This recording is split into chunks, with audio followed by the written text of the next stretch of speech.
సంబంధించి సోషల్ మీడియాలో పెద్ద ఎత్తున ప్రచారం జరిగింది. అసలు ఆ చిరు వ్యాపారులని ఎందుకు ఇబ్బంది పెడుతున్నారు, చేతిలో మైక్ ఉంటే సరిపోయిందా, ఇలాంటి మీడియాలను బ్యాన్ చేయాలంటూ కూడా మాట్లాడుతున్నారు. సో ఎవరైతే ఆ తేజస్వి మీడియాకి సంబంధించి అధినేత ప్రియా చౌదరి గారు, ప్రముఖ social activist and senior journalist, ఈరోజు మనం టీవీ స్టూడియోలో ఉన్నారు.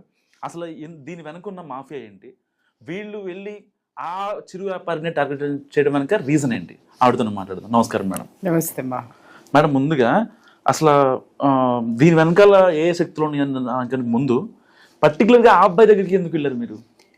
మీరు ఛానల్లో ఉన్న వీడియోలు మొత్తం చూడండి. మేము కనీసం 15 వీడియోలు పెట్టాం.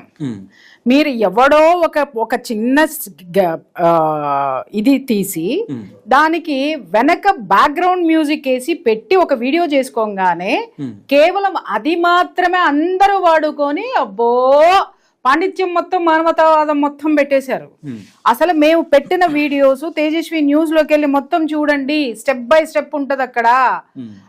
ఇంకొక విషయము, పాలకోవాల మీద అక్కడ పోయి పడలేదు. అక్కడ 2 విషయాలు చాలా స్ట్రాంగ్ గా ఉన్నాయి.